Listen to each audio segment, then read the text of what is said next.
They called her the sacrificed bride. 23 years old, orphaned, delivered to a duke twice her age to save her family from ruin. Everyone whispered that Thomas Harrow, Duke of Westmore, was too old, too cold, too scarred by loss to ever love again. What no one expected was the gift he would place in her trembling hands on their wedding night, a gift that would change everything she believed about duty, desire, and the man society called heartless. If this story touches you, subscribe to join us on this journey. Comment where you are listening from and leave a like to help others find this tale. Now let us step into early 19th century England, where everything is about to begin. The morning Edith Lane became a duchess, the sky above London wept as though it knew what she could not yet speak aloud. Rain streaked the windows of her childhood home, each drop a mirror to the tears she refused to shed in front of her stepmother's calculating gaze. 23 years old, unmarried, orphaned of her father just 8 months prior. These facts alone made her vulnerable, but it was the mountain of debt he had left behind that sealed her fate. Her stepmother had made it abundantly clear. Marriage to the Duke of Westmore was not a choice. It was survival. Edith stood before the mirror in her bedroom, watching as the maid fastened the last pearl button at her throat.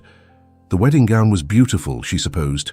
Ivory silk that caught the grey light, delicate lace at the sleeves, a train that would whisper across cathedral stones. It was also a costume for a role she had never auditioned for, a transaction dressed in white. "Your mother would have wanted this," her stepmother had said the night before, her voice dripping with false sentiment. "You will be a duchess, Edith. You should be grateful. Grateful." The word tasted like ash. Edith touched her reflection, her fingertips cold against the glass. The young woman staring back at her looked like a stranger. Where were the dreams she had nurtured in secret? The fantasies of marrying for love, of choosing her own path, of being seen as more than a pawn in someone else's game. Gone, sold to settle debts she had not incurred, to a man she had never met.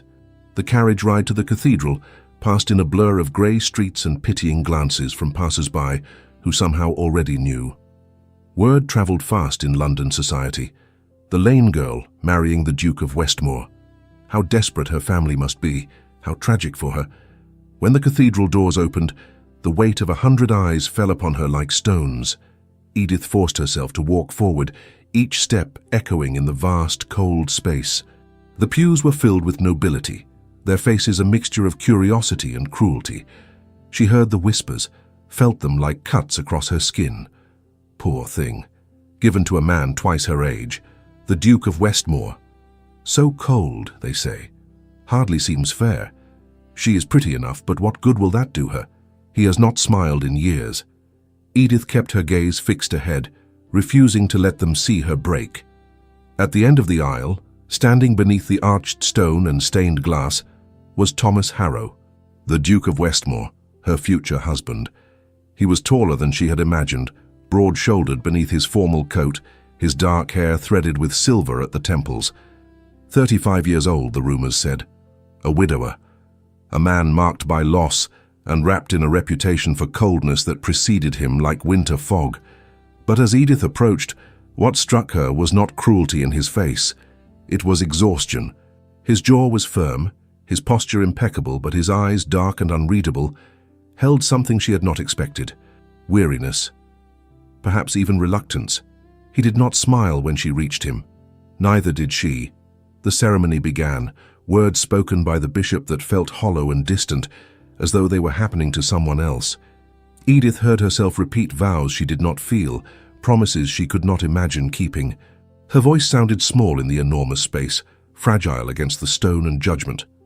When it was Thomas's turn, his voice was steady, low and careful. He did not rush. He did not perform for the crowd. He simply spoke the words, his gaze never leaving hers, and in that moment, Edith felt something she could not name.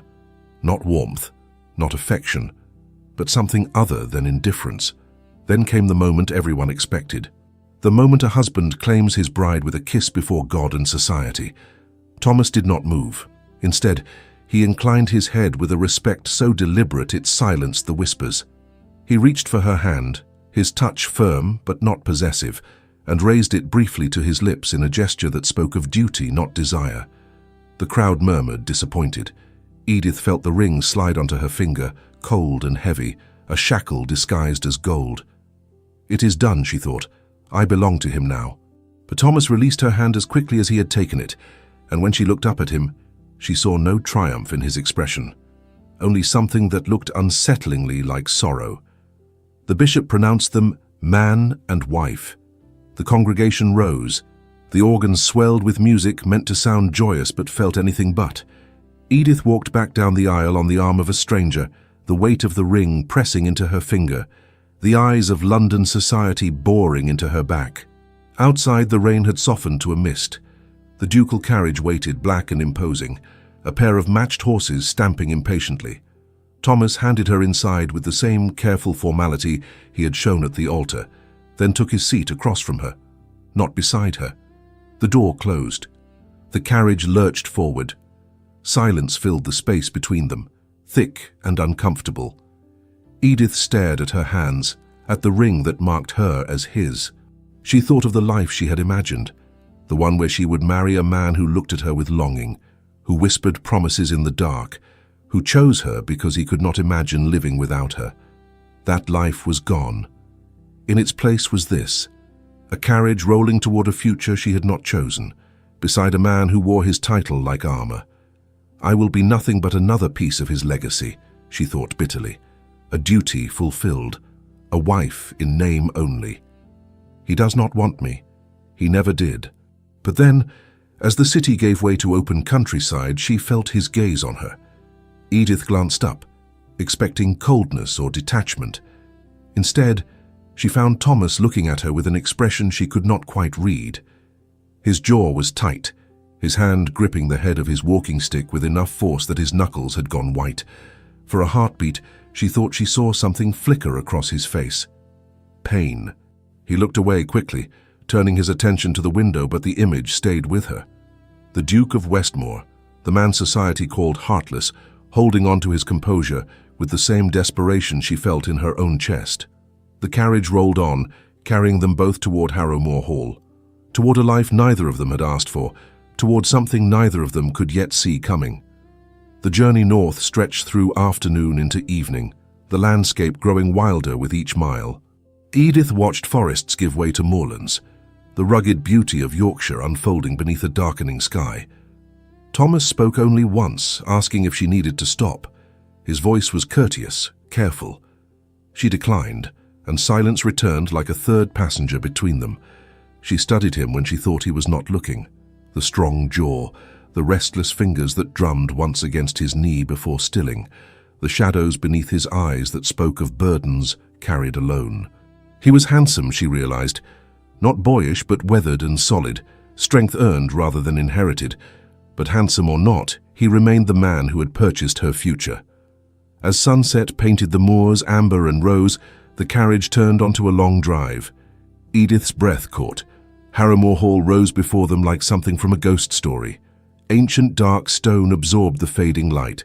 Ivy climbed in thick curtains. Dozens of windows stared like watchful eyes. Towers flanked the main structure, and beyond stretched gardens surrendering to wilderness. Imposing, intimidating, beautiful in a way that made her feel impossibly small. This is my home now, she thought, and the word felt foreign. Servants assembled before the entrance. Thomas descended first, then helped her down, his hand steady, his grip neither possessive nor distant. Their eyes met, and she saw something flicker, concern, perhaps apology, before he released her. The housekeeper came forward, a woman of perhaps 50 with sharp eyes. She curtsied deeply. "Your Grace, welcome to Harammore Hall. I am Mrs. Dawson. We are honored to serve you." The words were respectful, but Edith heard the assessment beneath them. "Thank you, Mrs. Dawson," she managed. Thomas gestured toward the entrance. "Mrs. Dawson will show you to your rooms. Dinner at 8, if that suits you." He spoke as though addressing a guest, not a wife. The interior matched the exterior's grandeur. High ceilings soared above carved beams. Portraits of generations lined the walls, their eyes following Edith with expressions ranging from proud to severe. Suits of armor stood sentinel. Tapestries depicted hunting scenes and family crests. Everything spoke of legacy, of bloodlines stretching back centuries. Edith felt like an interloper playing dress-up in a world that would never accept her. "Your chambers, Your Grace," Mrs. Dawson announced, opening a heavy oak door. Edith stepped inside and stopped. The room was enormous. A four-poster bed dominated the space, draped in burgundy velvet. Fire burned in the marble fireplace, casting dancing shadows. Thick carpets muffled her steps. Windows overlooked gardens stretching toward moorland. Beautiful, luxurious, utterly foreign. "I hope everything is satisfactory," Mrs. Dawson said. "Mary will serve as your lady's maid. If you need anything, pull the bell cord." "Thank you," Edith whispered. Alone, she walked slowly around the room, touching things to confirm they were real.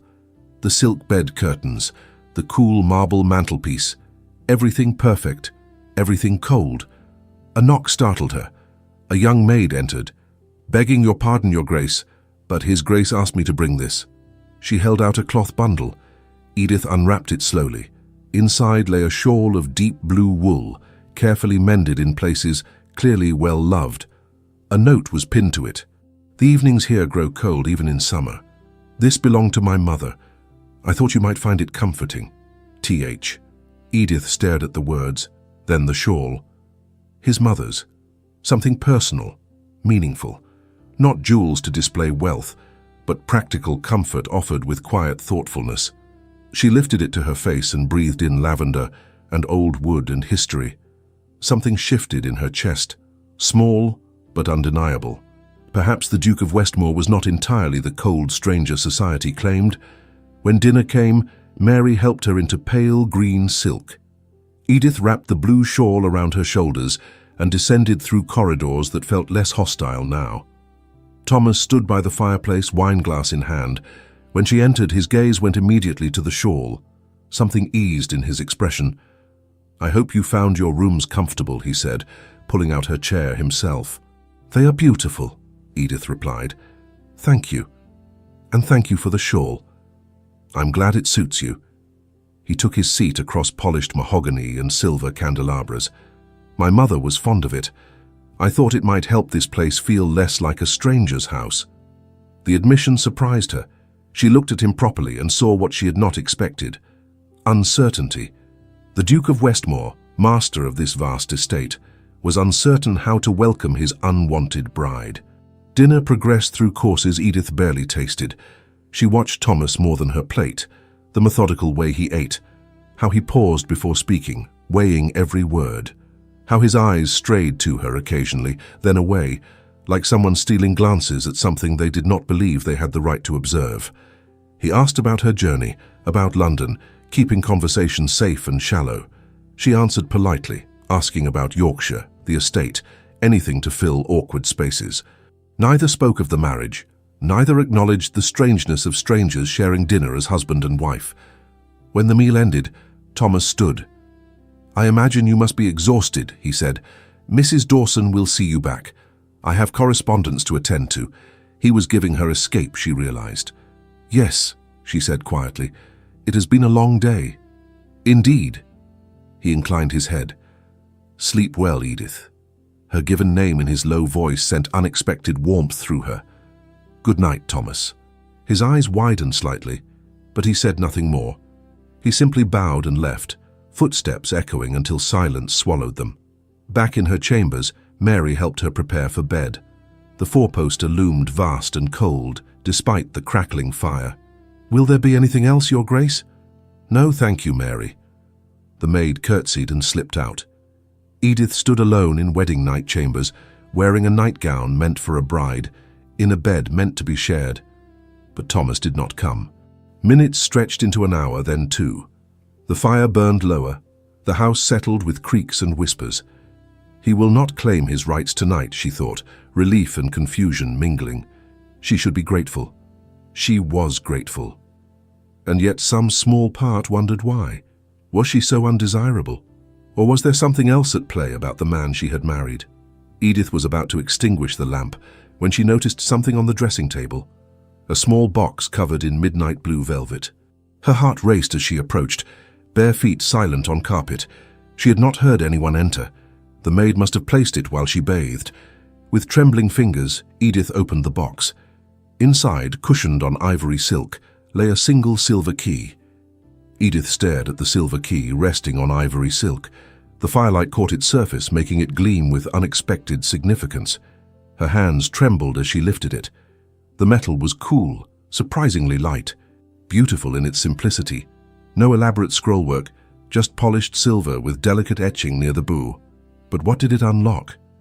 Then she saw the folded paper hidden beneath, in the folds of silk. Her heart hammered as she retrieved it. The same handwriting from earlier covered the page. She moved closer to the lamp. The words made her world tilt. "My lady, this key is for your chamber door. The lock was installed this afternoon at my instruction. You alone decide when it is locked and when it remains open. You decide who may enter, including myself. I will not take what is not freely given. I will not demand what you are not willing to offer. No heart should be forced, no choice stolen in the name of duty or law. You are safe here. You are free here as much as any woman in your position can be free. When and if you choose otherwise, I will be honored. Until then, I remain at a respectful distance. Sleep well. Thomas Harrow." Edith read the words once, then again, her vision blurring with unexpected tears. A key, not to bind her, but to protect her. The power to lock him out, the choice to let him in. In a world where women were property, where marriage meant submission, where her family had sold her to settle debts, Thomas Harrow had given her something revolutionary: control, agency, choice. The tears spilled over. She pressed the letter to her chest, the key clutched in her other hand, and sank onto the bed. For the first time since her father died, Edith wept not from fear or grief, but from relief so profound it shook her. She cried for the terrified girl she had been that morning. She cried for lost dreams. She cried because a man she expected to be cruel had instead offered kindness that felt like revolution. When the tears subsided, Edith looked again at the letter. Who was Thomas Harrow? Society called him cold. Her stepmother warned he would be demanding, entitled, perhaps cruel. The gossips painted him as hardened by loss, incapable of warmth. Yet this letter spoke of respect, patience, understanding what powerlessness meant. She walked to the door. A new lock gleamed in the firelight. She inserted the key and turned it. The bolt slid home with a quiet click that sounded like safety. She had a choice. For the first time in 8 months, Edith had a choice. She tested the mechanism again, marveling at the simple power it represented. Tonight, the door would remain locked. She needed time to understand this gift, to reconcile the man she married with the monster she had been told to expect. But as she climbed into bed, the key on the nightstand, Edith found herself thinking not of fear, but of curiosity. Who are you, Thomas Harrow? What made you give freedom instead of taking it? Sleep came easier than she had imagined possible. Morning arrived with pale sunlight. Edith woke and reached immediately for the key, confirming it was real. Mary appeared, helping her dress in soft lavender. The maid said nothing about the locked door or the key Edith slipped into her pocket, though her eyes held quiet approval. "Breakfast is served in the morning room, Your Grace," Mary said. "The morning room, please," Edith replied with unexpected decisiveness. She would not hide. She would face Thomas and somehow convey what his gift had meant. A footman guided her to the east-facing morning room, flooded with sunshine. The table was set for 2, but Thomas was not there. Mrs. Dawson appeared. "Good morning, Your Grace. His Grace wished me to inform you that he has ridden out to inspect the tenant farms. He did not wish to disturb your rest." Edith felt unexpected disappointment. "When do you expect his return?" "Not until late afternoon, I'm afraid. He takes these inspections quite seriously." The housekeeper lingered. "If I may say so, Your Grace, His Grace was quite particular about your comfort. He instructed the staff that you are to have complete freedom of the house and grounds." "That is very kind," Edith said softly. Alone with her tea, Edith considered the empty day. Thomas had ridden out early, giving her space, as his letter promised. She made a decision. If he had given her freedom of the house, she would use it. The library stole her breath, floor-to-ceiling shelves packed with leather-bound volumes, a ladder on rails, tall windows illuminating dancing dust. deep chairs near a massive fireplace, and a desk beneath the largest window. She moved through the room like entering a cathedral. Poetry, philosophy, agricultural treatises, scientific journals, history, novels. Many books bore annotations. She pulled down Wordsworth and opened it carefully. In the margins, that familiar handwriting. Thomas's thoughts on poetry. His mind laid bare on the page. The desk held organized stacks, correspondence, estate documents, sketches of crop rotation patterns. Where Thomas worked, where he spent private hours. A man who read poetry, who annotated philosophy, who cared enough about tenants to ride out in person and study agricultural improvements, not the cold aristocrat of rumor. Beyond the library, she found a music room with a well-maintained pianoforte and a portrait gallery where generations of Harrows stared down with varying severity. She paused before one portrait, a woman with kind eyes and a slight smile, wearing a blue shawl. Thomas's mother. The resemblance was clear in the strong features. But where Thomas seemed burdened by shadows, his mother's painted face held warmth. "Your Grace?" A young footman appeared. "His Grace has returned, though earlier than expected. He asked if you might join him in the garden." Her heart leaped. "Of course. Please tell him I will be there shortly." She paused in her chambers to retrieve the key, then hung it on a delicate chain around her neck, hidden beneath her gown. A reminder, a talisman, a promise not to forget what it represented. The gardens stretched behind the house in formal patterns, losing their battle with nature.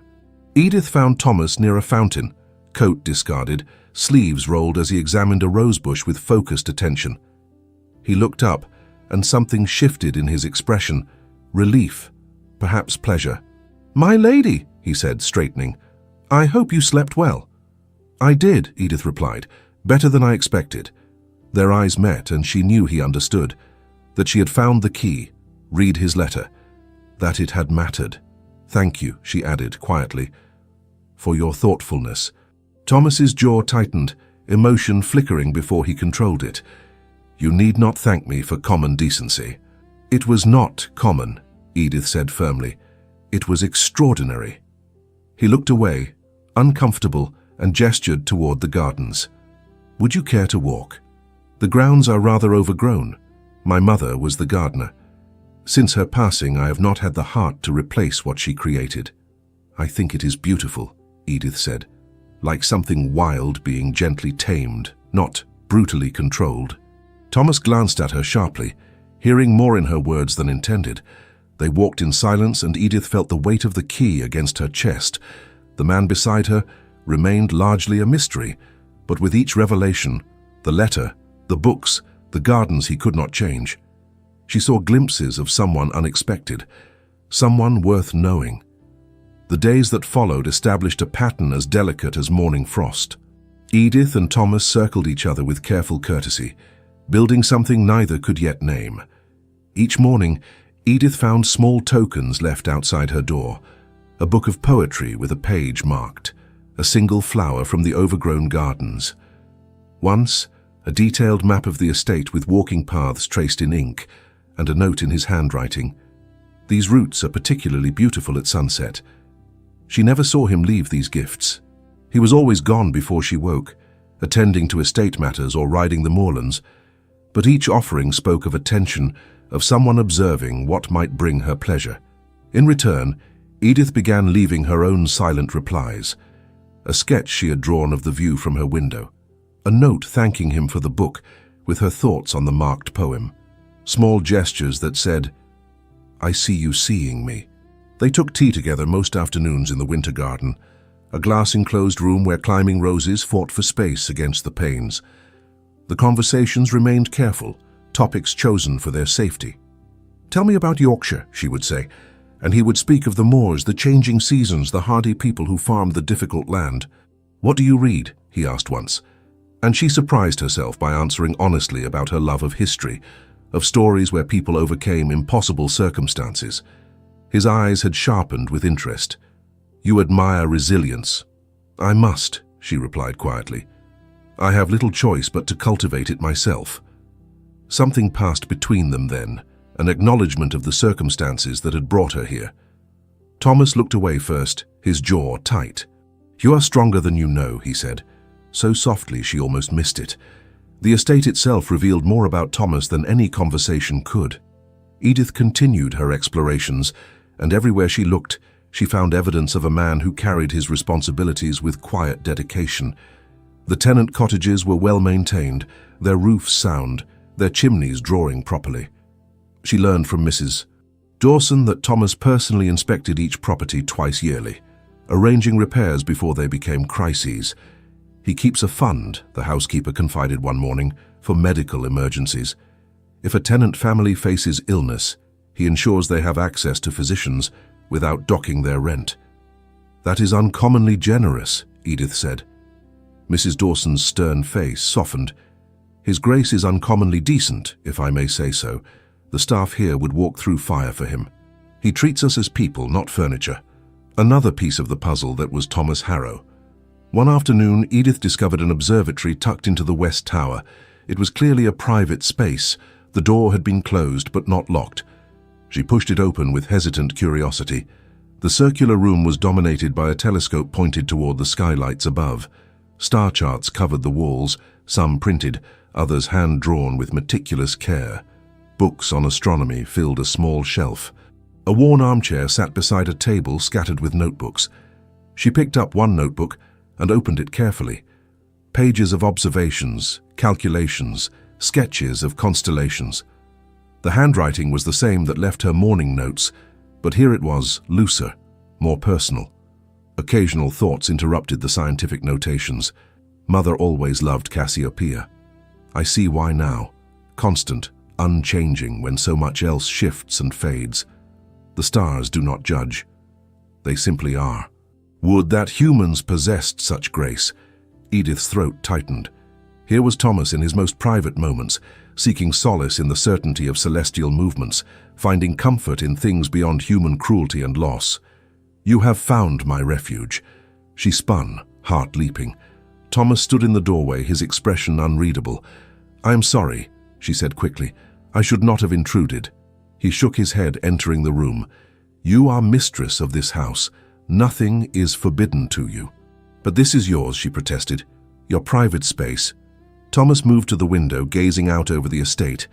"I have found that private spaces feel less lonely when someone else knows they exist."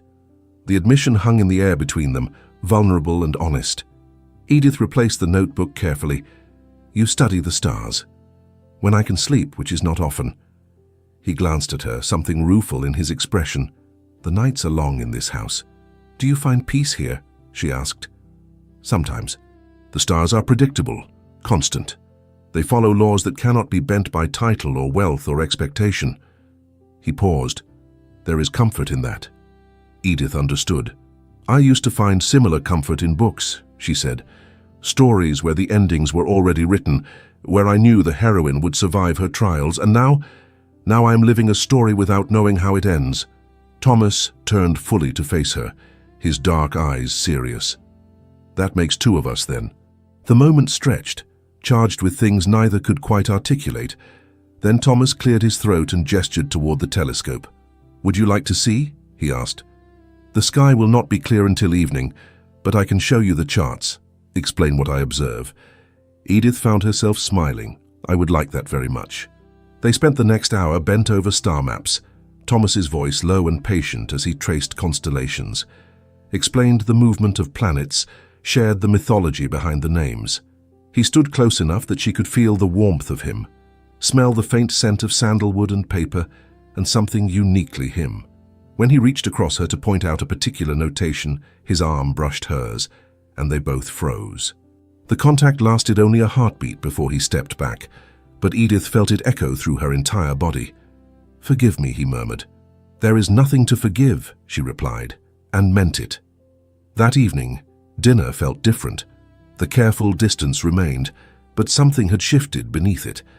They sat at opposite ends of the long table, but their conversation flowed more easily. Thomas asked about her family, her childhood, the dreams she had harbored before duty intervened. She answered honestly, surprising herself with her candor. In return, he spoke of his parents, of growing up in Harammore Hall, of the weight of expectations that had shaped his life. "My father was a hard man," Thomas said, staring into his wine, "concerned with legacy, with propriety, with the Harrow name. When he died, I inherited not just the title, but the burden of being what he demanded." "And your mother?" Edith asked gently.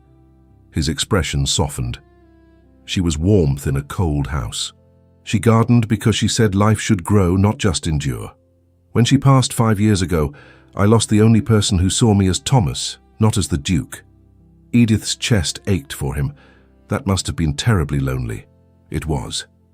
He met her eyes across the candles and silver. It still is most days. The honesty in his voice pierced her. She wanted to reach for him, to close the distance between them, but the length of mahogany and the weight of propriety held her in place. After dinner, Thomas walked her to the base of the stairs leading to her chambers.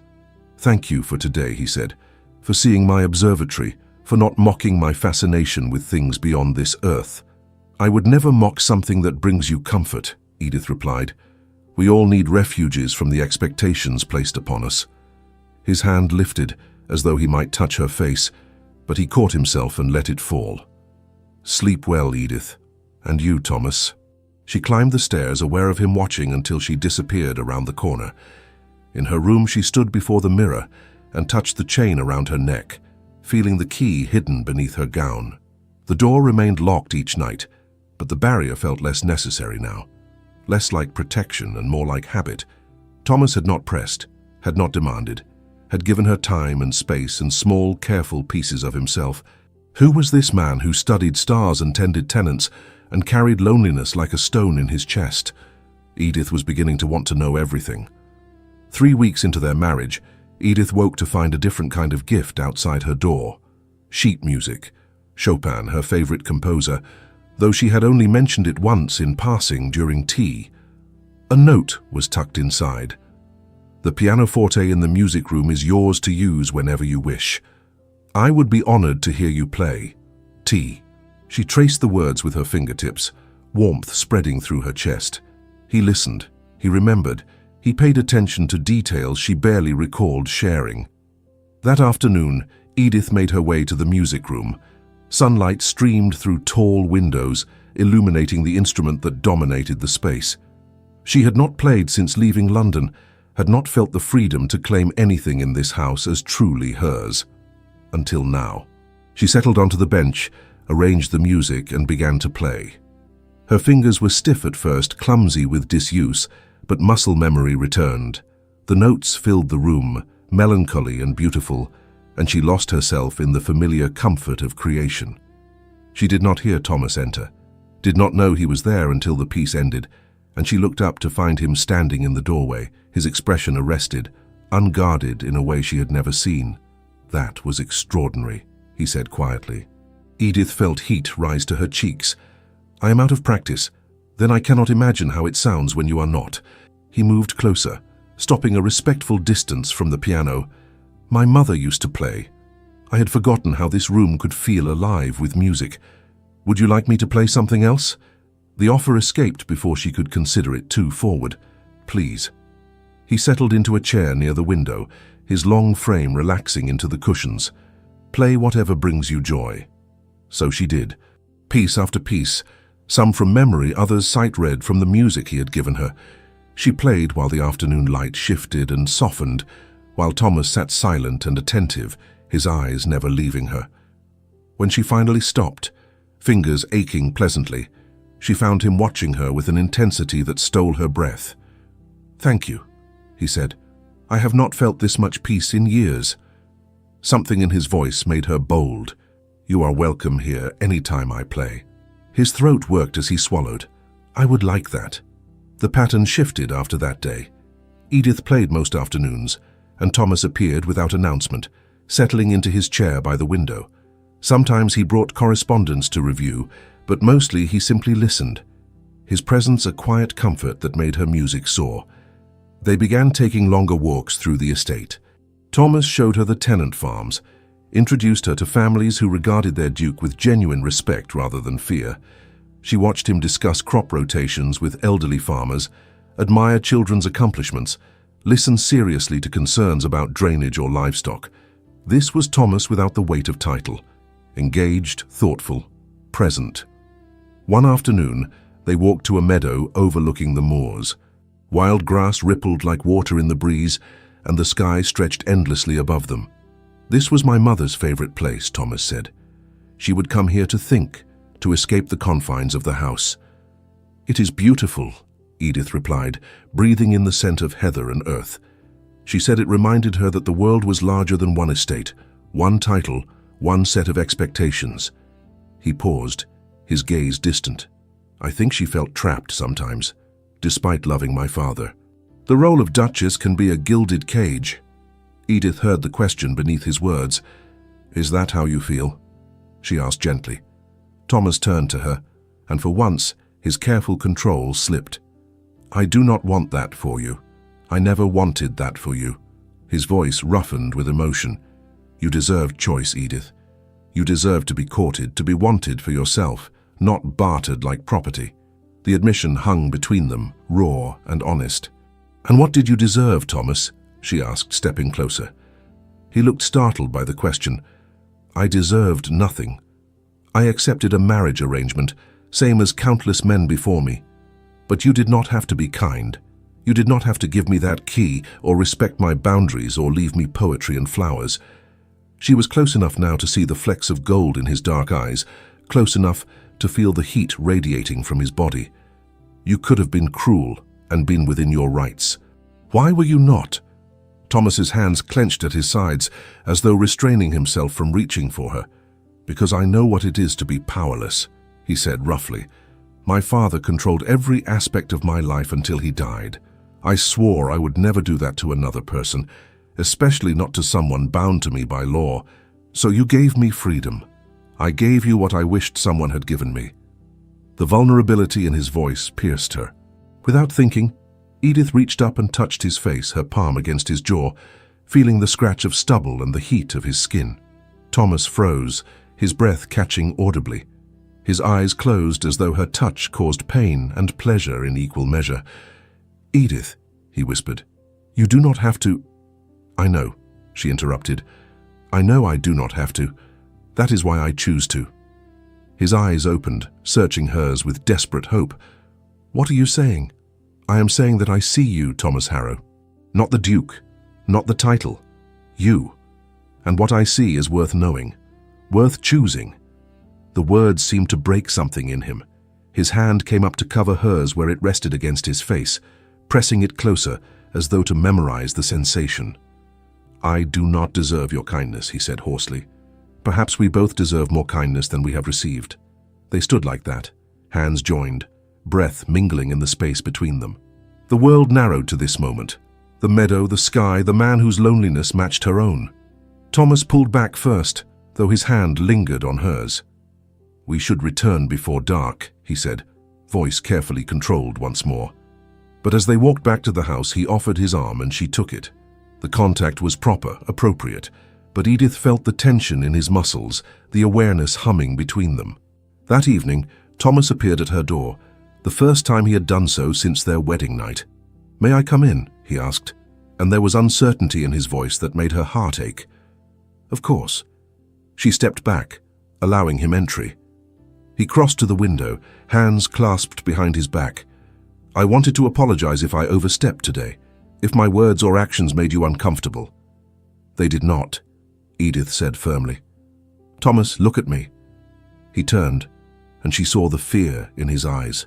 Fear of rejection, of ruining what they had carefully built.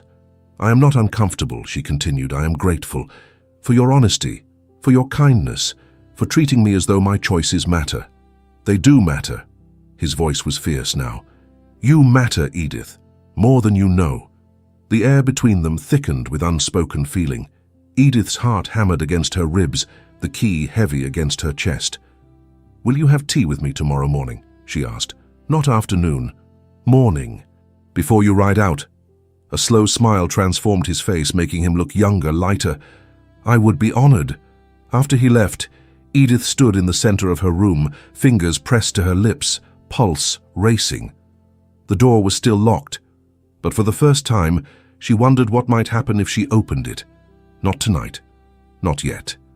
But soon, perhaps, when she was ready. When the choice felt entirely her own. And the extraordinary thing was this.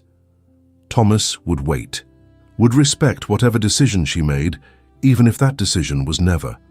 That knowledge made her want to choose him all the more. The letter arrived on a grey morning, 3 days after Edith had touched Thomas's face in the meadow.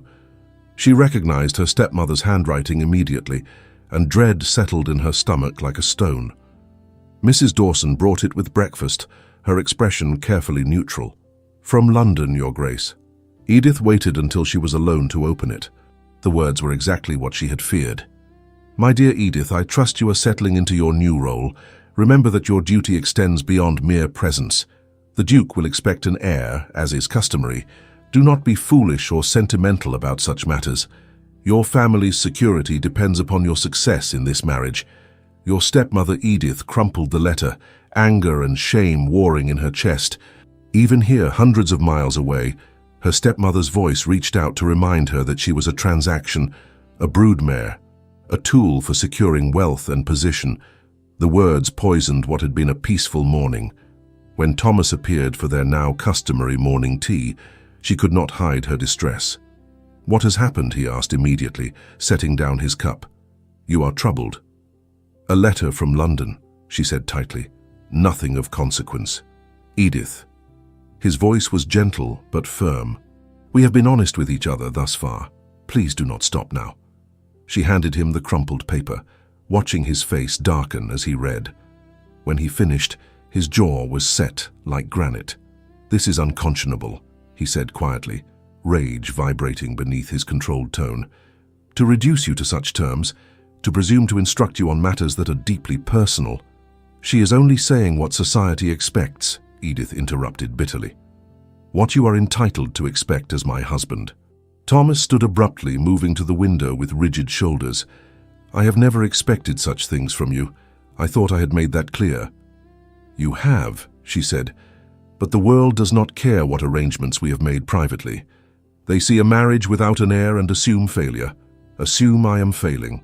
"You are not failing," Thomas said fiercely, turning to face her. "You are surviving circumstances not of your choosing with grace and dignity. That is triumph, not failure." The passion in his voice startled her. He crossed the room, stopping just before her, his hands clenched as though to keep from reaching out. "Listen to me, Edith. You owe that woman nothing. You owe society nothing. The only person you answer to is yourself." His eyes blazed with intensity. "And I will not have anyone, not even your family, making you feel lesser for choosing your own path." Tears pricked her eyes. "Why do you defend me so?" "Because you deserve defending." His voice softened. "Because I have come to care for you far more than is perhaps wise." The admission hung between them, heavy with meaning. "Thomas," she whispered, "I should not have said that." He stepped back, composure fracturing. "Forgive me. I have overstepped." "No." The word came out fierce. "Certain. You have not." Before courage could fail her, Edith closed the distance between them and took his hand. His fingers were warm, strong, and they trembled slightly in her grasp. "I care for you too," she said. "More than I expected to. More than I know what to do with." Thomas stared at their joined hands as though witnessing a miracle. "Edith, if you are saying this because of that letter, because you feel obligated, I am saying it because it is true." She squeezed his hand. "Because you have been patient and kind and honest. Because you see me as a person, not property. Because when I am with you, I feel less alone than I have in years." His free hand came up slowly, telegraphing the movement, giving her time to pull away. When she did not, he cupped her face with infinite gentleness, his thumb brushing her cheekbone. "You are not alone," he said hoarsely. "Not anymore." "Neither are you," she replied. Something shifted in his expression, hope, desire, and a question he was afraid to ask. Edith answered it by rising onto her toes and pressing her lips to his. The kiss was tentative at first, a whisper of contact that sent lightning through her veins. Thomas went absolutely still, as though any movement might shatter the moment. Then his hand slid into her hair, cradling her head, and he kissed her back with barely restrained hunger. It was nothing like she had imagined kisses would be. It was better, urgent, yet tender, passionate, yet respectful. He kissed her as though she were precious, as though he had been starving for this and could barely believe it was real. When they broke apart, both breathing hard, Thomas rested his forehead against hers. "Tell me this is what you want," he said roughly. "Tell me I am not taking advantage of your distress." "You are not," Edith assured him. "Thomas, I am choosing this. I am choosing you." His arms came around her then, pulling her close, and she melted into his embrace. They stood like that for a long moment, hearts racing in tandem, the world narrowing to just the two of them. A knock at the door made them spring apart. Thomas ran a hand through his hair, looking charmingly disheveled, while Edith pressed her fingers to her swollen lips. "Enter," Thomas called, his voice remarkably steady. Mrs. Dawson appeared, tactfully averting her eyes. "Begging your pardon, Your Grace, but Lady Ashford has arrived for her visit." Thomas's expression darkened. "I had forgotten." "Who is Lady Ashford?" Edith asked. "A neighbor," Thomas said grimly. "A widow who fancies herself the arbiter of local society. She will have heard of our marriage and come to pass judgment." "Then we shall give her nothing to judge," Edith said, surprised by her own boldness. She straightened her shoulders. "Let her see a united front." Thomas's eyes lit with admiration and something warmer. Together, then.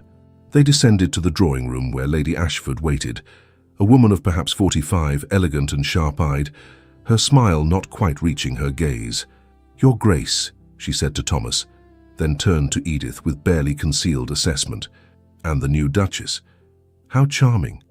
You are quite young, are you not?" 23, Edith replied evenly. "How interesting." Lady Ashford settled into her chair like a queen claiming a throne. "I must say the circumstances of your marriage were quite the talk of London. Such a hasty arrangement." "Necessary arrangements often are hasty," Thomas said coolly. "I saw no reason to delay when I had found what I wanted." His words, and the way his gaze lingered on Edith, made Lady Ashford's eyes narrow. "Indeed. And tell me, my dear, how are you finding Harammore Hall? It can be rather isolated for one accustomed to London society." "I find it peaceful," Edith said, "and I have been made to feel quite welcome. How fortunate." Lady Ashford's smile was acid-sweet. "Though I imagine there is pressure given the need for an heir, society does expect certain results from a marriage." The comment landed like a slap. Edith felt Thomas stiffen beside her, felt her own anger rise hot and sharp. But before Thomas could respond, Edith spoke. "Society expects many things," she said calmly. "Fortunately, His Grace and I concern ourselves with our own happiness rather than the opinions of strangers." She met Lady Ashford's gaze directly. "Our marriage is built on mutual respect and affection. Everything else will come in its own time." The room fell silent. Lady Ashford's expression flickered with surprise and grudging respect. Thomas's hand found hers beneath the table, squeezing gently. "Well," Lady Ashford said after a moment, "you are certainly spirited. Perhaps you will suit Harammore Hall after all." The visit ended shortly after, Lady Ashford departing with a thoughtful expression rather than the smug superiority she had entered with. As soon as the door closed behind her, Thomas pulled Edith into his arms. "That was magnificent," he said, pride and affection warming his voice. "You defended us both with grace and strength." "She deserved it," Edith replied. "No one speaks to you that way. Not while I am here." Thomas pulled back just enough to look at her, his expression tender. "I believe, Edith Harrow, that I am falling in love with you." The words should have frightened her. Instead, they felt like coming home. "Good," she whispered, "because I believe I am falling in love with you too." He kissed her again, slower this time, deeper, a promise of things to come. When they finally parted, Edith touched the key still hidden beneath her gown. Tonight, she thought. Tonight, perhaps, she would leave the door unlocked. The storm arrived 3 nights later, rolling across the moors with violent purpose. Lightning split the sky, thunder shook the ancient stones of Harammore Hall, and rain lashed the windows like fury given form. Edith stood in her chambers, watching the tempest transform the familiar landscape into something wild and unknowable. She had dismissed Mary early, wanting solitude, wanting to think. Since the kiss, since multiple kisses, stolen in hallways and gardens and quiet moments when the world narrowed to just the two of them, everything had changed. The careful distance they had maintained had collapsed into something urgent and consuming. Thomas looked at her now with undisguised longing. His hand would linger on hers during dinner. He found reasons to be near her, to touch her shoulder in passing, to brush hair from her face with infinite tenderness. And Edith found herself aching for more. The key still hung around her neck. The door still locked each night, but the barrier felt increasingly arbitrary, a habit rather than a necessity. Tonight, with the storm raging outside, Edith could not settle. She paced her room, too restless for sleep, too aware of her own heartbeat and the empty bed, and the man somewhere in this vast house who had promised to wait forever if needed. She made a decision. Wrapping a dressing gown over her nightgown, Edith unlocked her door and stepped into the corridor. Lightning illuminated her path as she moved through the sleeping house, drawn by instinct toward the library. She found him there, as though she had known she would. Thomas stood before the fireplace, still dressed despite the late hour, staring into flames that cast his face in harsh relief. He looked exhausted, haunted, like a man wrestling with demons only he could see. "Thomas," she said softly. He spun, eyes widening at the sight of her in her nightclothes, hair loose around her shoulders. "Edith, what are you doing here? Is something wrong?" "I could not sleep," she admitted. "The storm." Thunder crashed overhead, making them both flinch. "Come, sit by the fire," Thomas said, already moving to guide her to one of the deep chairs. "You are shivering." She had not realized she was. He draped a blanket around her shoulders, his hands lingering a moment longer than necessary. "Why are you awake?" she asked. "It must be past midnight." Thomas returned to the fireplace, bracing one hand against the mantel. "I do not sleep well on stormy nights. Too many memories of what?" He was silent so long she thought he would not answer. Then, quietly, "My mother died on a night like this. A fever that came on suddenly, that no physician could stop. I sat with her while the storm raged, holding her hand, helpless to do anything but watch her slip away." Edith's heart cracked for him. "Oh, Thomas. My father was already gone by then. I was alone in this house, master of everything and connected to nothing." He laughed bitterly. The great Duke of Westmore, with all his wealth and power, unable to save the one person who mattered. "You were not alone in that helplessness," Edith said. "We cannot control death, no matter our station." "No, but we can control how we treat the living." He turned to face her, his expression raw. "That is why I could not do to you what was done to me, could not cage you, demand from you, take from you what was not freely given, because you know how it feels to be powerless, because I swore the day she died that I would never make another person feel as trapped as I had felt my entire life." His voice roughened with emotion. "And then you arrived, this beautiful, frightened woman who had been sold to settle debts, and I saw myself in your eyes, saw that same desperate need for escape. So you gave me the key, so I gave you everything I could. Choice, freedom, time." He moved closer, his gaze intense. "But Edith, I need you to know, it was not only kindness, it was not only duty or pity or any noble sentiment. What was it then?" "It was desire." His voice dropped, intimate and rough. "From that first day, seeing you walk down that aisle with your chin high despite your fear, I wanted you, not as an obligation, not as a wife in name only, but as a woman I ached to know, to touch, to—" He broke off, jaw clenched. "To what?" Edith prompted, standing, letting the blanket fall away. Thomas's eyes darkened as he took in her form, barely concealed by thin fabric. "To claim," he admitted hoarsely, "to make mine in every way. To hear you say my name while I worshipped every inch of you." His hands fisted at his sides. "But I would not, could not. Not while you saw me as your jailer rather than your choice." "And now?" Edith stepped closer, her heart thundering louder than the storm. "How do you see me now?" "Now I see the woman I love.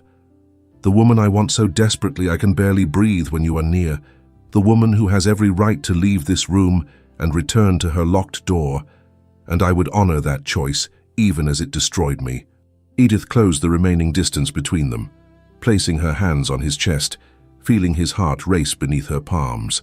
"I did not come here to return to my locked door," she said clearly. "I came here because I am tired of sleeping alone. Because I want you too, Thomas. I have wanted you for weeks, and I am done pretending otherwise." His breath hitched. "Edith, you must be certain. If we do this, there is no going back." "I know." She rose on her toes, bringing her lips close to his. "I am choosing this. I am choosing you. Not because of duty or expectation or that letter from my stepmother. Because I love you. Because I want to be your wife in truth, not just in name." The words broke his control. Thomas surged forward, capturing her mouth with his, kissing her with all the pent-up longing and desire he had been holding back. His arms wrapped around her, pulling her flush against his body, and Edith gasped at the sensation, the hard planes of him, the heat, the evidence of his want pressing against her. "Are you sure?" he murmured against her lips. "Tell me you are sure." "I have never been more certain of anything." He lifted her then, cradling her against his chest as he strode toward the door. "Where are we going?" "Somewhere with a proper bed," he growled. "I will not take you on a library floor like some desperate boy. You deserve better. You deserve everything." He carried her through darkened corridors as lightning painted the walls silver. Edith buried her face in his neck, breathing in his scent, feeling the strength of his arms and the racing of his pulse. Thomas pushed open the door to his chambers, larger than hers, dominated by a massive bed hung with dark curtains. Fire burned in the hearth, casting everything in warm, amber light. He set her down carefully, as though she might break, and cupped her face in his hands. "Last chance," he said roughly. "If you want to stop, we stop. No judgment, no anger. Tell me now." In answer, Edith reached up and unfastened the dressing gown, letting it pool at her feet. Beneath, the nightgown was thin enough to reveal the curves of her body, the darkness of her nipples, the shadows between her thighs. Thomas made a sound low in his throat. Need and reverence mixed together. "You are so beautiful," he breathed, "so impossibly beautiful." His hands moved to her shoulders, sliding the straps of her nightgown down slowly, giving her time to object. When she did not, he pulled the fabric lower, baring her breasts to his gaze. Edith fought the urge to cover herself. No man had ever seen her like this, but Thomas looked at her as though witnessing something sacred. "Perfect," he murmured, bending to press a kiss to her collarbone, then lower. "Absolutely perfect." His mouth found her breast, tongue circling the peaked nipple, and Edith gasped at the pleasure that shot through her. Her hands tangled in his hair, holding him close, and he took his time, lavishing attention on one breast, then the other, until she was trembling. "Thomas," she breathed, "please, please, what, love? Tell me what you want. I want to see you. Touch you." He straightened and began unfastening his shirt with hands that shook slightly. Edith helped, eager now, pushing the fabric from his shoulders to reveal the breadth of his chest. The muscles earned through years of riding and labor, the scars that spoke of a life fully lived. She touched him wonderingly, tracing the contours, feeling him shudder beneath her exploration. "You undo me," he said hoarsely. "Good," she replied, emboldened by his response. "I want to." He backed her toward the bed, lowering her carefully onto the mattress. The nightgown came off completely, leaving her bare before him. Thomas stood for a moment, drinking in the sight, his chest heaving. Then he was beside her, hands and mouth everywhere, tracing her ribs, cupping her breasts, sliding down her stomach to the place between her legs that ached with unfamiliar need. When his fingers found her wetness, they both groaned. "So ready for me," he murmured against her throat. "God, Edith, you feel like heaven."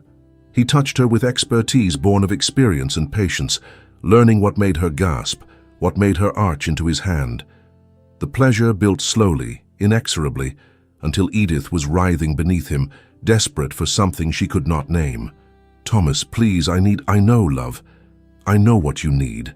He positioned himself above her, still partially clothed, and she felt the hard length of him pressing against her entrance. "This might hurt at first," he warned. "Tell me if you want me to stop." "Do not stop," she commanded. "Do not you dare stop." He entered her slowly, carefully, and there was pain, a sharp burning that made her tense. Thomas froze immediately. "Breathe," he instructed gently. "Just breathe. The pain will pass." She did, focusing on his face, on the love and concern in his eyes. And gradually her body adjusted, the pain fading into something else, something fuller, something right. "Better?" he asked. "Yes." She shifted her hips experimentally. "Yes, better. Move, Thomas, please move."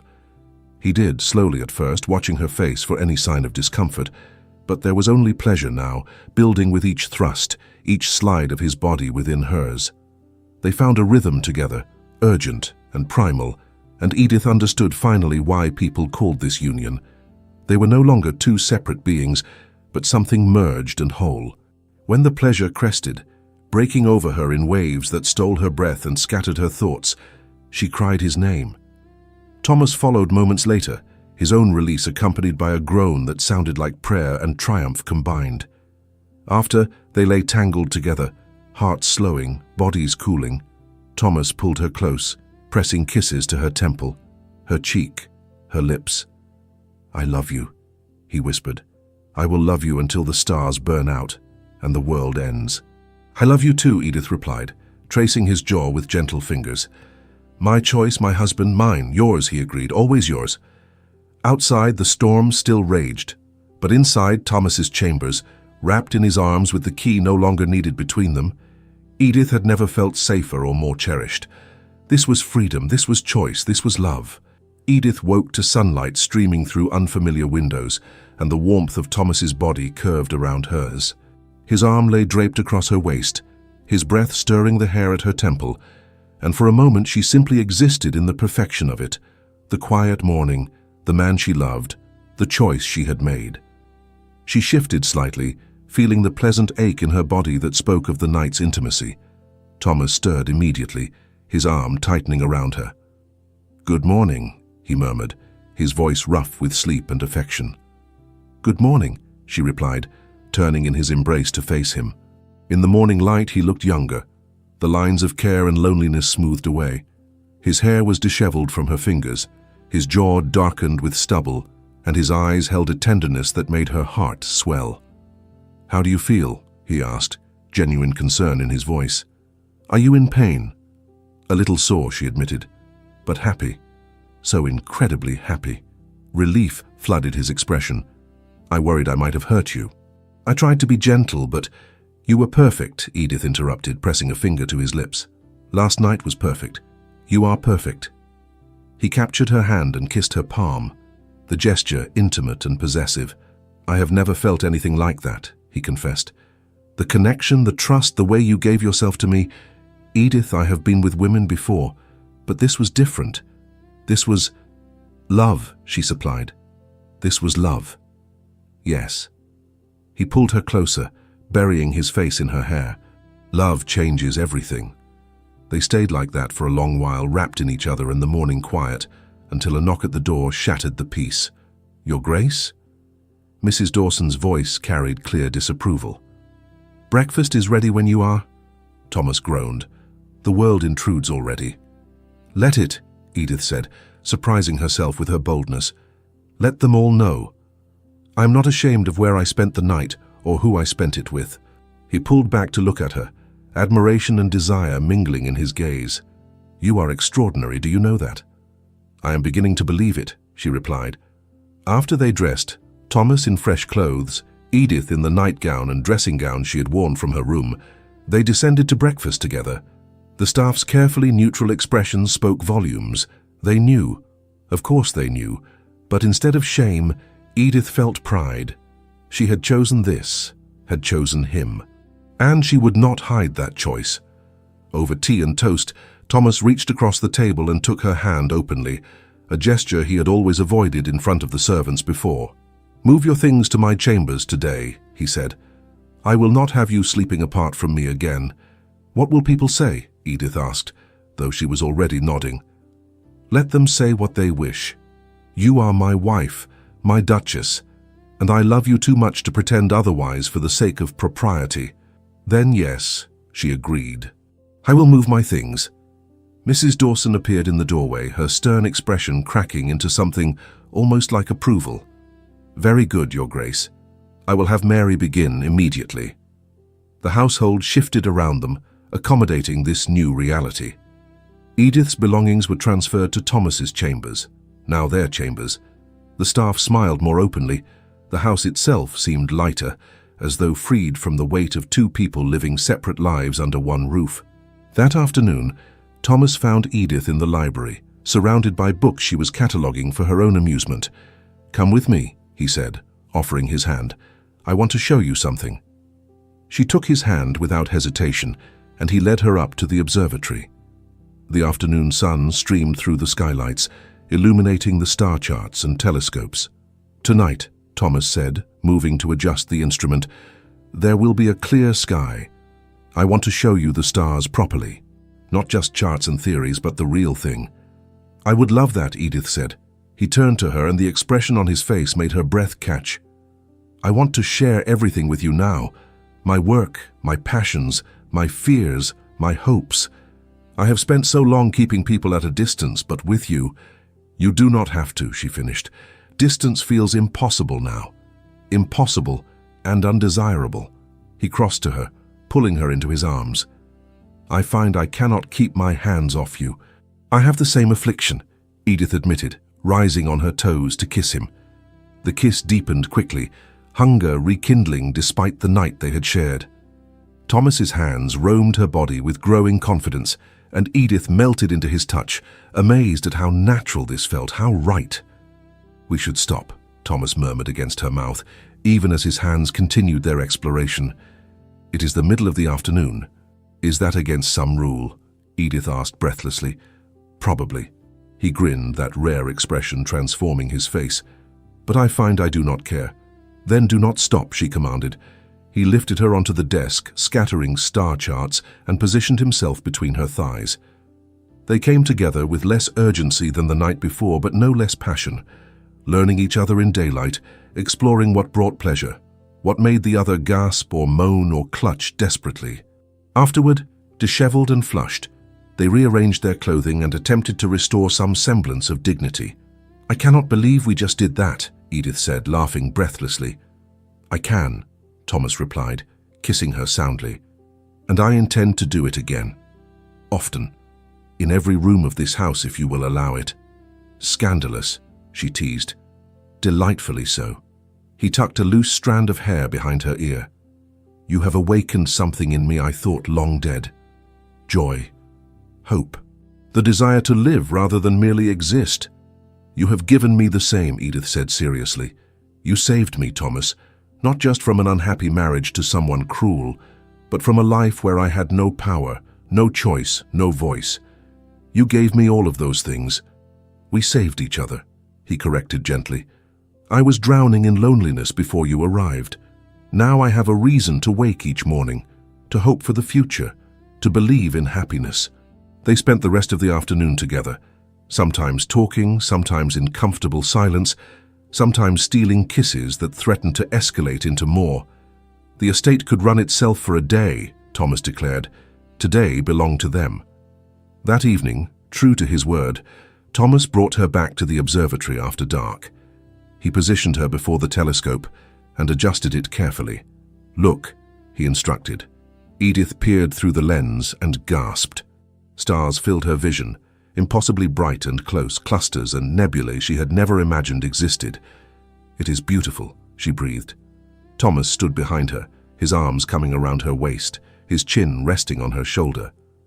"That is Jupiter," he said, pointing. "And there, that cluster is the Pleiades.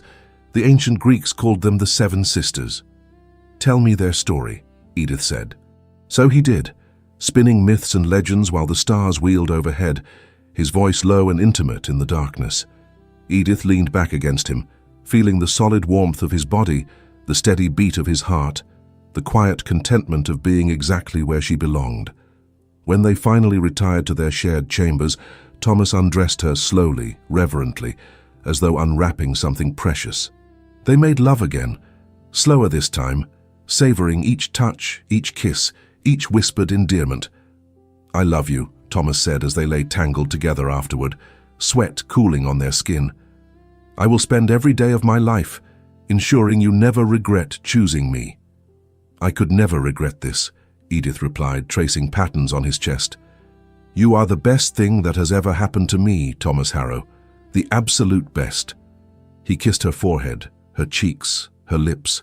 "Sleep now, love. Tomorrow we begin our real life together." Edith drifted off, wrapped in his arms, the silver key lying forgotten on the nightstand, no longer needed, no longer relevant. The door stood open. Her heart stood open. And the man who had given her freedom had become the person she most wanted to choose, over and over again for the rest of her life. In the darkness, Thomas held her close and marveled at the miracle of it. He had been prepared to live alone forever, to honor his promise of distance and respect, to want without having. Instead, he had been chosen, loved, given the greatest gift, a partner who saw him, truly saw him, and loved what she found. "Thank you," he whispered into her hair, though he was not sure who he was thanking. The universe, perhaps. Fate. The storm that had driven her to his library. Whatever forces had conspired to bring this woman into his life and his arms. "Thank you." Outside, the stars continued their ancient dance, bearing witness to two souls who had found each other in the darkness and chosen to walk together into the light. 6 weeks after the storm that changed everything, Harammore Hall had transformed. Music drifted through corridors that had known only silence. Windows stood open to let in fresh air and sunlight. The gardens, while still wild, showed signs of careful tending, roses pruned, paths cleared, beauty emerging from neglect. The change was not only physical. The servants moved with lighter steps, smiled more freely, spoke with warmth rather than careful neutrality. They had watched their duke come alive, had seen the new duchess claim her place, not through demand, but through genuine care and partnership. And everyone knew why. Edith woke each morning wrapped in Thomas's arms, their bodies fitted together with the ease of long practice. They breakfasted together, discussing estate matters and books and plans for the day. He consulted her on decisions about the property, valuing her insights, trusting her judgment. She was no longer a guest in this house, she was its heart. One morning, Thomas appeared with a ledger and a sheepish expression. "I need your help," he admitted, settling beside her in their private sitting room. "The household accounts are a disaster. My steward manages the estate finances well enough, but the house itself, I have been neglecting it." Edith took the ledger and scanned the entries, her practiced eye quickly identifying the problems. "This is simple enough to fix. You just need better organization and someone to review expenditures regularly, would you?" His hand covered hers. "Would you take this on? I trust no one more than you." "Of course," she said, pleased by his confidence. "I managed my father's household before everything changed. I would be happy to manage ours." The word resonated between them, warm and right. Edith threw herself into the work with enthusiasm she had not felt in months. She met with Mrs. Dawson, reviewed budgets, identified waste and necessary improvements. The housekeeper, initially wary, quickly warmed to Edith's practical approach and genuine interest in the staff's welfare. "The servants need better quarters," Edith told Thomas one evening. "The attic rooms are drafty and cold. We should insulate them before winter." "Whatever you think best," Thomas agreed immediately. "Draw up the plans and costs. We will make it happen." She kissed him, grateful for his trust, and he pulled her into his lap with a grin that still made her pulse race. "I have created a monster," he teased. "You are running my estate better than I ever did." "Our estate," she corrected. "And I'm only organizing what you built. You care for these people, Thomas. I'm simply ensuring that care is systematic rather than sporadic. We make a good team." "We do," she agreed, then kissed him more thoroughly, the ledgers forgotten as his hands slid beneath her skirts. They christened the sitting room that afternoon, then the library that evening, giggling like conspirators as they straightened their clothes when Mrs. Dawson knocked with tea. Visitors began calling more frequently, curious about the transformed Duke and his young bride. What they found surprised them, not a cold marriage of convenience, but genuine affection and partnership. Lady Ashford returned, her sharp eyes missing nothing, as Thomas and Edith sat close together on the settee, his hand resting possessively on her knee, her fingers playing absently with his. "You seem well settled," Lady Ashford observed, her tone grudging but sincere. "We are," Edith replied, meeting the older woman's gaze steadily. "Very well indeed." The neighborhood slowly accepted what society had declared impossible, that a marriage born of necessity could become one of love. One afternoon, Thomas found Edith in the garden, tending the rose bushes with dirt on her hands and joy on her face. "My mother would have loved you," he said, settling on the bench beside her. "She always said gardens needed patience and hope. You have both." "I hope I would have loved her too," Edith replied. "She raised an extraordinary son." He pulled her close despite her protests about dirt, kissing her thoroughly. "I am the fortunate one. You could have closed your heart to me forever. Instead, you gave me everything." "You earned it," she said simply. "Every day you earn it." That evening, as they dressed for dinner, Edith felt a wave of dizziness wash over her. She gripped the bedpost, breathing carefully until it passed. Thomas was at her side immediately, concern darkening his face. "What is wrong? Are you ill? Just dizzy for a moment." It passed. She smiled reassuringly. "I am fine." But over the following days, the dizziness returned. Her body felt different, breasts tender, appetite shifting, a bone-deep fatigue that had her napping in the afternoon sun like a cat. She knew what it meant. Had known, perhaps, before her body confirmed it. One morning, Edith woke to nausea so intense she barely made it to the wash basin. Thomas held her hair back, his hand rubbing soothing circles on her back, murmuring comfort. When the sickness passed, she leaned against him, trembling. "This is more than simple illness," Thomas said carefully. "Edith, could you be—" "I think so," she whispered. "I think I am with child." His sharp intake of breath was audible. He turned her gently to face him, his hands cupping her face, his eyes searching hers. "Are you certain?" "Not completely." "But all the signs—" "Yes, I think I am." Thomas stared at her for a long moment, expression unreadable. Then slowly, wonder bloomed across his face like sunrise. "A child," he breathed. "Our child. Are you happy?" Edith asked, suddenly uncertain. "I know we have only been truly married for a short time, and perhaps it is too soon." "Too soon?" He laughed, the sound full of joy and disbelief. "Edith, you have given me everything I never dared hope for. Love, partnership, purpose. And now this." He placed his hand reverently on her still flat stomach. "This is not too soon. This is perfect." Relief flooded through her, followed by happiness so intense it brought tears. "I was afraid you might think it was too fast, that we needed more time." "We have all the time in the world," Thomas said, pulling her close, "and I want to spend every moment of it with you, building our family, our life, our happiness together." They held each other as morning light filled their chambers, as birds sang in the gardens below, as the future they were creating together became tangible and real.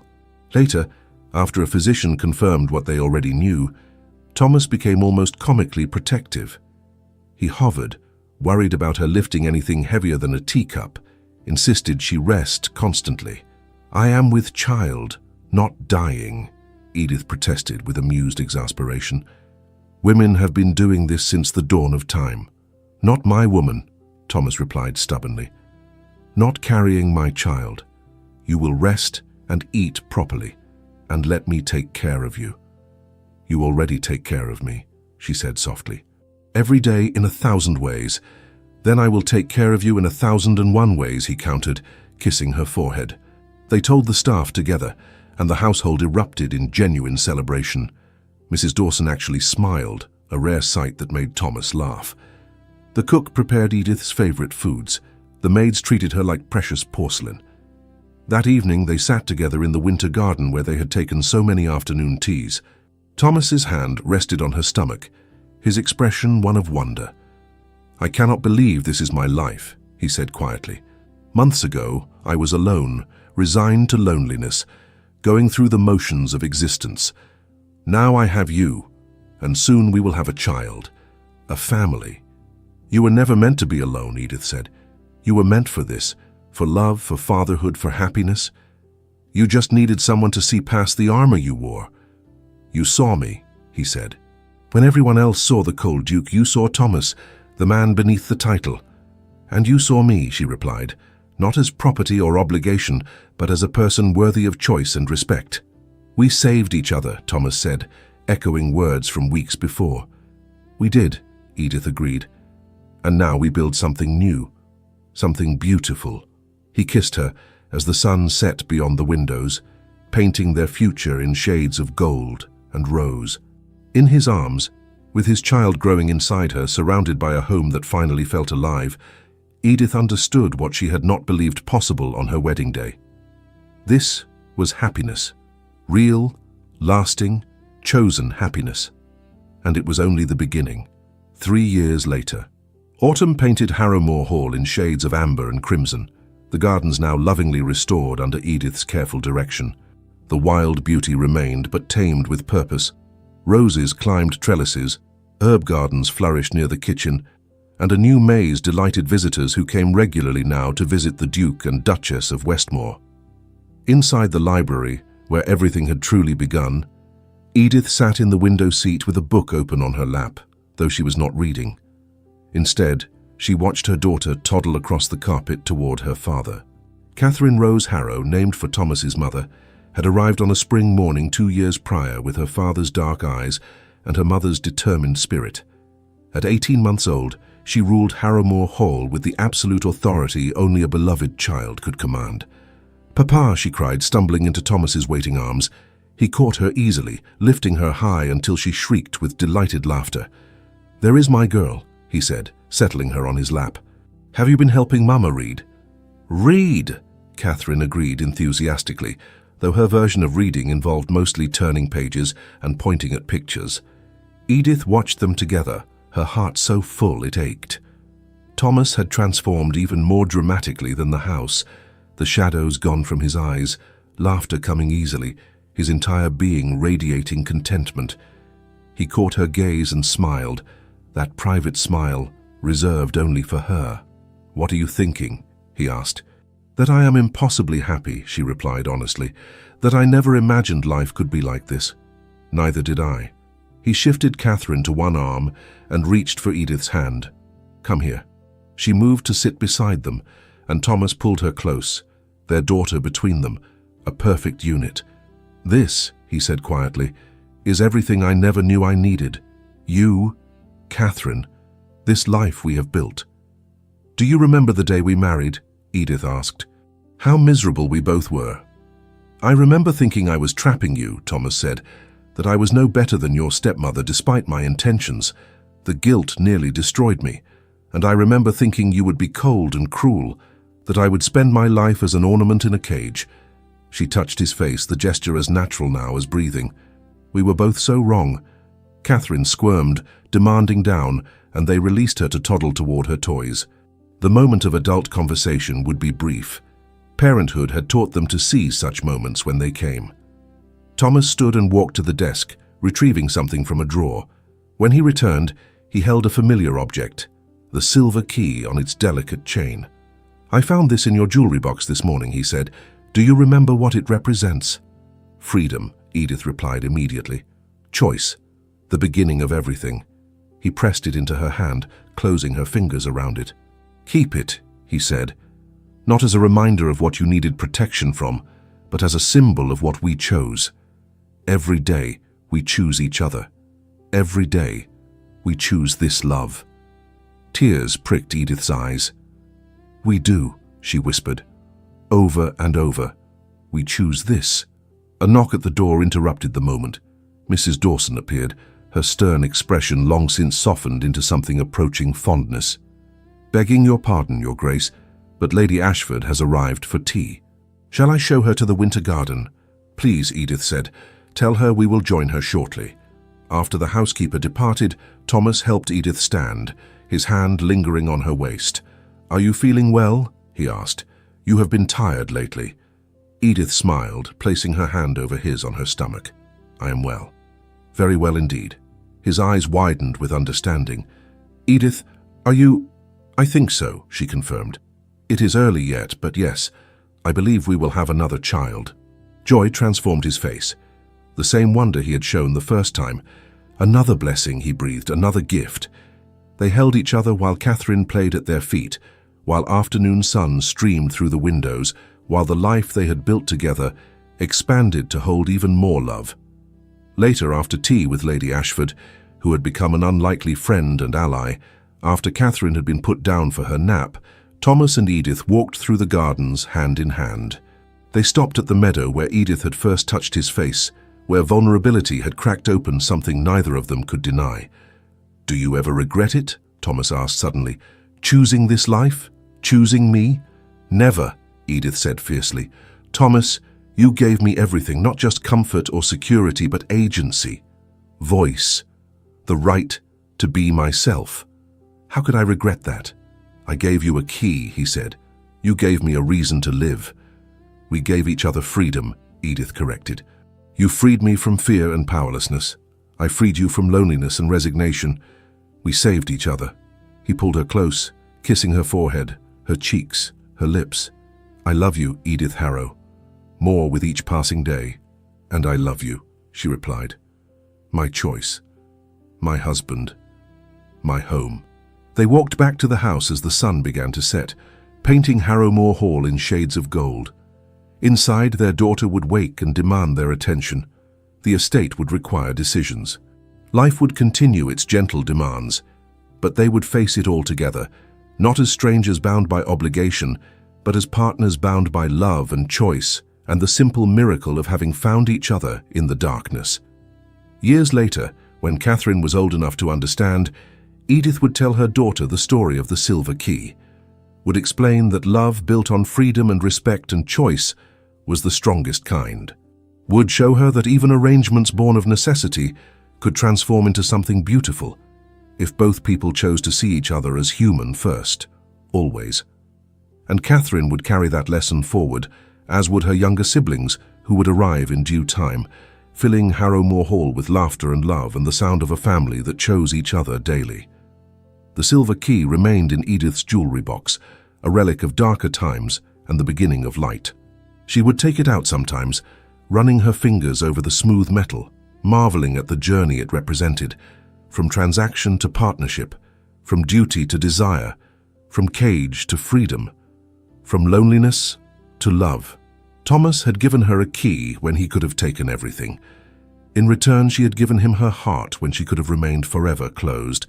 And together, they had built a life that neither had dared dream possible, a home that breathed, a love that endured, a future bright with promise. This was their story, not of a bride delivered to a duke, but of two people who saved each other and chose every single day to continue choosing love. And they lived truly and completely, happily ever after. In the end, what transformed a desperate arrangement into lasting love was not wealth or beauty or circumstance, but something far simpler and infinitely more powerful. The choice to see another person as fully human, deserving of agency and respect. Thomas gave Edith freedom when the world had taken it away.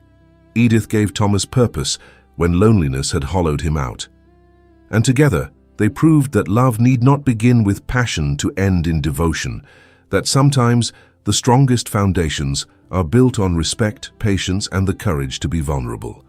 The silver key remains a reminder that the greatest gift we can offer another person is not control, but choice. And that real love begins when someone refuses to take what they have every right to claim, choosing instead to wait until it is freely given. May we all be so fortunate as to find someone who sees our chains and offers us keys instead. If this story touched your heart, please leave a like. It helps others discover stories about love that heals rather than harms. Subscribe to join us for more tales of resilience, redemption, and romance. And comment below to let me know where in the world you are listening from. I love hearing from you. Thank you for spending this time with Edith and Thomas. Until our next story, may you always choose love that liberates rather than imprisons.